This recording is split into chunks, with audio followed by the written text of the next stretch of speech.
isang bagay lamang ang magbibigay sa atin ng katagumpayan upang maisakatuparan natin ang ating magagandang plano at pangarap para sa ating pamilya.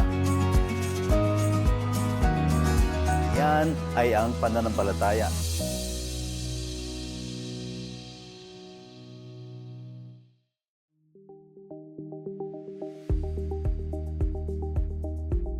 Kamusta po kayong muli? Isa na naman mapagpalang araw sa inyong lahat. Patuloy ang aking panalangin na ang mga pinag-aaralan natin ay hindi lamang natin pakikinggan, maganda rin na ito po ay ating ipamuhay. Makikita lang natin ang pakinabang at pagpapala mula dito kung ito po ay ating isasabuhay. Pero bago po tayo magsimula, alam naman ninyo na lahat ay kinakailangan muna nating idulog sa Diyos at magsimula tayo sa isang panalangin. Muli, salamat Panginoon sa isang magandang araw na kami po ay pinagpala mo na naman na magkasama-sama at makapakinig at mag-aral ng iyong salita. Sa pagkakataon pong ito, muli mo kaming samahan, tulungan at turuan ng mga bagay na alam po namin ay kapakipakinabang sa aming pong mga buhay. Ito pong aming dalangin sa pangalan ni Jesus. Amen at Amen. Noong nakaraan ay pinag-usapan natin ang kahulugan ng pananampalataya at dito rin ay pinag-usapan natin yung mga tinatawag na consequences or masamang bunga kung hindi tayo lubos na mananampalataya ng tapat sa ating Panginoon. And very clearly, magiging mabigat at magulo ang buhay para sa isang tao na tatalikod sa Diyos o magtataksil sa Diyos. Napakarami namin kaming mag-asawa, we do a lot of counseling. Napakarami naming kina-counsel kaming mag-asawa or single na dumanas at dumadanas din sa napakarami at napakabigat na pagsubok sa buhay, bunga ng maling desisyon. Gaya ng mga pinag-aralan natin nung nakaraan, sinasabi natin na madalas nagmamarunong tayo at pinapangunahan natin ng Diyos. Itong mga desisyon na hindi pinag-isipang mabuti at desisyon na bunga ng lubos na pagtitiwala sa sarili. Alam nyo, minsan hindi natin naiiwasan na masyado tayong kampante at masyado tayong believe sa ating sarili na hindi na natin kinukonsulta ang ating Panginoon. Napakahalaga, tandaan po ninyo, napakahalaga na anuman ang magiging desisyon natin sa buhay, maliit man at lalo nang napaka-importante sa malaking bagay, isangguni natin ito sa Panginoon. Lagi ko nga pong paalala sa aking mga kaibigan, you can never go wrong with God. Kaya para hindi tayo magsisi, ikonsulta natin palagi ang mga gagawin natin sa Diyos. Sa aklat ng Santiago chapter 1 verse 5, at kung sino man sa inyo ang nagkukulang ng karunungan, humingi siya sa Diyos at siya'y bibigyan sapagkat ang Diyos ay nagbibigay ng sagana sa lahat ng hindi nanunumbat. Alam po ninyo, yung pagsangguni sa Diyos, walang masama at walang mawawala kung tayo ay magkukonsulta sa Panginoon dahil ito ay pagpapakita sa Kanya na tayo ay lubos na nagtitiwala sa Kanya, na tayo ay dependent sa Kanya lalo na para sa mga plano Niya para sa atin. Alam po ninyo, meron tayong mga pwede namang gawin para masigurong hindi tayo magkakamali at meron tayong wisdom sa mga gagawin natin. Tandaan po natin itong mga ilang bagay na ito. Number 1, the importance of pausing. Pause. Ang problema natin, lagi tayo nagmamadali sa desisyon natin sa buhay. Maging pagbili, lagi tayo nagmamadali. Sa pag-aasawa, pagpili ng relasyon, lagi tayo nagmamadali. So yung pause, it's taking time for us to process. Okay? Mag-pause tayo in order for us to process. Pag-isipan nating mabuti and then you come up with a plan and at the end of the day, ang pinaka-importante po ay yung pray or panalangin. Paano ba ang tamang pag-pause at saka pag-process? Alam po ninyo, ito'y applicable. Ano man ang estado mo sa buhay, single ka, may asawa ka, empleyado ka, at lalo na kung ikaw ay merong negosyo. Kapag papasok ka sa isang bagay, meron kang gagawing desisyon, you just ask these 4 questions. Una, will this bring me closer to God? Kapag ginawa ko ba ito, lalo ba akong malalapit sa Diyos? O kapag ginawa mo ito, inumpisahan mo ito, pinasok mo ito, masyado kang magiging busy na wala ka ng time maging para sa Panginoon. Pangalawang tanong, will this bring me closer to my family? Kung nawalan ka nga ng oras sa Diyos, hindi na, lalo't mawawalan ka ng oras sa iyong pamilya. Minsan, yung akala nating blessing, hindi natin alam, pain lang pala mula sa kaaway. Because not all so-called blessing ay galing sa Diyos. Yung iba ay sugar-coated poison na galing mula sa kaaway na hindi natin namamalayan dahil akala natin masyado tayong pinagpapala, akala natin masyadong lumalago yung ating ginagawa, hindi natin namamalayan, lumalayo na pala tayo ng palayo mula sa ating pamilya. And then, kung talagang ito ay para sa Diyos at mula sa Diyos, magandang isipin natin, meron ba akong magiging oportunidad pag pinasok ko ito to bring people closer to God? At panghuli, ito bang gagawin ko? Ito ba ay magiging kaaya-aya sa Diyos or will this bring glory and pleasure to God? Alam po ninyo, napakasimpleng mga katanungan lang. Pero I'm telling you, isa lang dyan sa tanong na yan ang hindi mo masagot ng yes, huwag mo nang ituloy. Nakuha po ninyo yung importance ng seeking guidance from God, ng seeking wisdom, okay? Yung pause, process, plan, and prayer. I don't think magkakamali tayo big time kung tayo po ay marunong mag-process at mingi ng gabay mula sa ating Panginoon. Kaya isang paalala po, hindi nga lang ito isang paalala, kung hindi isa ring babala. Huwag nating baliwalain ang mga bagay at kautusan na nagmumula mismo sa ating Panginoon. You know, last session, napag-usapan natin ang consequences, yung mga masamang bunga na dulot ng kawalan ng pananampalataya sa Panginoon. And for this session, itutuloy lang natin yung karugtong nun sa Jeremiah or Jeremias chapter 17. Doon sa may 7 to 8, nagpapaalala naman ito sa atin na kapag tayo ay nagtiwala sa Kanya, maraming bungang maganda na idudulot sa atin. Sa Jeremias chapter 17 verses 7 to 8, mapalad aniya ang mga taong nagtitiwala kay Yahweh, pagpapalain ang umaasa sa Kanya. Katulad daw, in verse 8, katulad niya ay isang punong kahoy na nakatanim sa tabi ng batisan, ang mga ugat ay patungo sa tubig, hindi ito manganganib kahit dumating ang tag-init sapagkat mananatiling luntian or berde ang mga dahon nito kahit hindi umulan ay wala itong aalalahanin, patuloy pa rin itong mamumunga. Anong sinasabi rito? Mapalad daw or blessed ang taong mananampalataya sa Kanya. Bakit daw po? Kasi sa verse 7, sinabi rito, mapalad, ito ay pangako. In fact, hindi lang ito pangako, ito ang resulta. Mapalad ang mga taong nagtitiwala kay Yahweh dahil pagpapalain ang mga taong dependent sa Kanya, nagtitiwala sa Kanya at nananampalataya sa Kanya. Mapalad dahil ano raw? Kanyang pagpapalain. Ang tanong, gusto mo ba na pagpalain ka? Anong dapat gawin? Manampalataya ka lang sa Kanya. Ang tanong doon, ano nga bang klaseng pagpapala ang sinasabi ng Panginoon? In verse 8, ang sabi dito, katulad niya'y isang punong kahoy na nakatanim sa tabi ng batisan.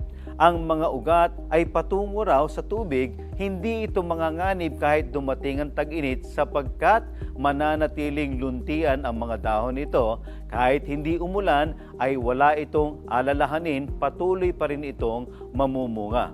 Anong klaseng pagpapala ang sinasabi ng Panginoon mula sa binasa natin sa Jeremias chapter 17 verse 8? Merong sinabi ritong provision, protection, and peace. Okay? Ibig sabihin, yung ating mga pangangailanganin ay ibibigay ng Diyos at hindi lang yan, tayo din ay iingatan. O isa-isahin natin. Ang ginamit na illustration o larawan ng Diyos ay isang punong kahoy. Kailangan ng punong kahoy ng ano daw? Ng tubig in order for it to grow and to survive.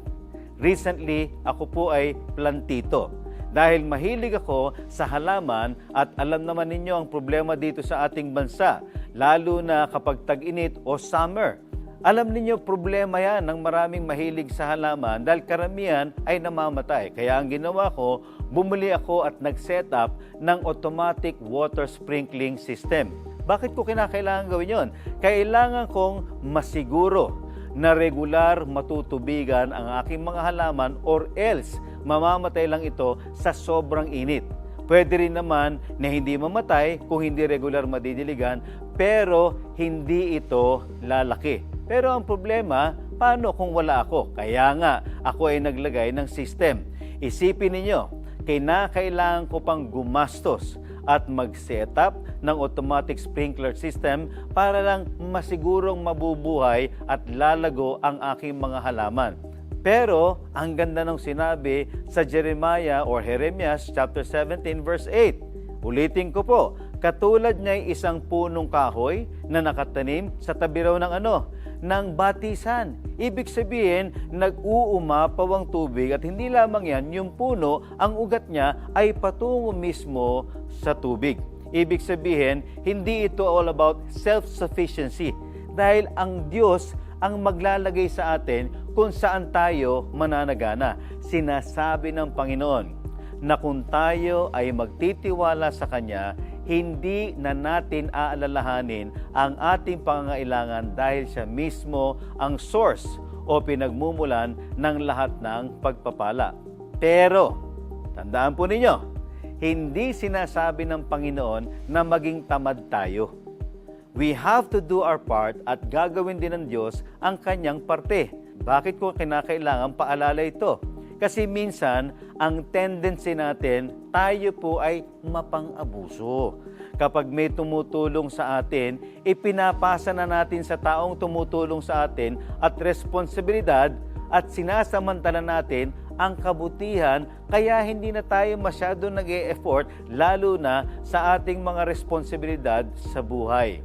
Pangalawa, hindi lang po provision, pati protection. Sinabi din sa verse 8, na hindi ito manganganib kahit dumating daw ang tag-init sapagkat mananatiling fresh or berde ang mga dahon nito. Alam naman ninyo na ang problema ng puno ay hindi lang yung matinding init. Isa sa kalaban, lalo na po sa forest, yung tinatawag na forest fire. Maraming insidente na dito, hindi lang sa Pilipinas at abroad, na nagkaroon ng wild or forest fire. Literal, ubos sa mga puno, ubos sa mga kabahayan at apektado rin ang kanilang hanap buhay. Doon sa may verse 8, anong sabi? Hindi ito manganganib kahit dumating ang tag-init. Okay? Imagine, ang pangako ng Diyos, kahit matindi ang tag-init, berding-berdi pa rin ang mga dahon. Ibig sabihin, anumang panganib ang ating kaharapin, kung patuloy tayong magpapasakop at magtitiwala sa Kanya, ang Diyos nating makapangyarihan ang siyang mag-iingat sa atin. Pangatlo, ay peace or kapayapaan. Isa sa mga bagay na nagpaparalyze o nagpaparalisa sa atin ay ang mga alalahanin sa buhay or worries in life. Marami sa atin kinakarir ang pagwo-worry. Alam po ninyo, study or survey shows about 92% of the things that we worry about hindi nga in fact mangyayari. Pero dahil kinakarir natin, ano mangyayari? Stress ka. At kapag stress ka, mabilis ka ring magalit. At kapag mabilis ka ring magalit, marami ka ang masasaktan. Hindi lang yun. Kapag lagi kang stressed at mainit ang ulo, posible din na masangkot ka sa gulo at marami pang mga problema. Lalo na sa panahon ngayon, dahil lang sa simpleng encounter sa kalsada, kabi-kabila na ang nagba-viral na road rage na nauuwi hindi lamang sa pisikalan, kung hindi humahantong pa sa kamatayan at yung iba ay sa kulungan. Hindi natin kinakailangang umabot sa ganon. Kailangan lang natin ay unawain natin at ipamuhay ang mga itinuturo sa atin ng Panginoon.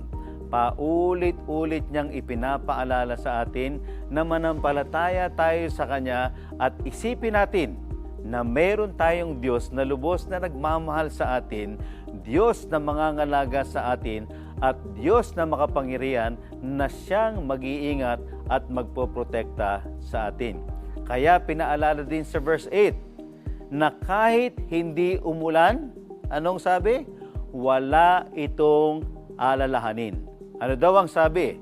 Bakit wala na tayong alalahanin? Ibig sabihin, anuman ang pagdaanan natin sa buhay, mananatili tayong mayroong kapayapaan. Napakasarap matulog nang wala kang inaalala sa buhay. Pero hindi lang po provision, hindi lamang protection, at hindi lamang kapayapaan. Hindi lang yung makakatulog ka ng mahimbing. In fact, doon din sa verse 8, bilang pagtatapos, sinabi doon, patuloy pa rin itong mamumunga. Ibig sabihin, hindi lamang pala tayo ang pagpapalain, kung hindi, gagamitin din tayo ng Panginoon upang maging pagpapala sa ating kapwa. Ang pagkakaroon ng matibay na pananampalataya sa Panginoon ay may kaakibat na nag-uumapaw na pagpapala. Kaya lang, hindi natin na-enjoy ang pagpapalang ito dahil hindi natin sinusubukan na magtiwala at ipagkatiwala sa Kanya ang lahat. Napakasarap na mayroon tayong Diyos na buhay na nariyan lang patuloy para sa atin, na ang tanging hangad ay ang mga bagay na makakabuti para sa atin na Kanyang mga anak. Ang kailangan lang ay lubos tayong magtiwala sa Kanya. Tayo po ay muling manalangin. Salamat Panginoon dahil napakaganda na namang isang pag-aaral ang naganap at pinaalala mo sa amin na napakaganda ng plano mo sa bawat isa sa amin, na ang kinakailangan lang ay patuloy kaming magtiwala at ipagkatiwala sa iyo ang lahat.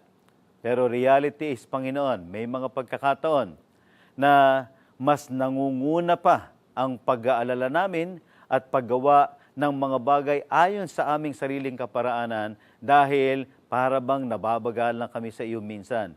Pero ito po ngayon, sa amin pong pinag-aralan, alam na po namin na kinakailangan muna kaming humingi ng gabay or wisdom mula sa iyo sa pamamagitan ng pag-pause, pamamagitan ng pag-process, ng plan, and especially prayer. Salamat po Diyos. Ito po ang aming dalangin sa pangalan ni Jesus. Amen at amen.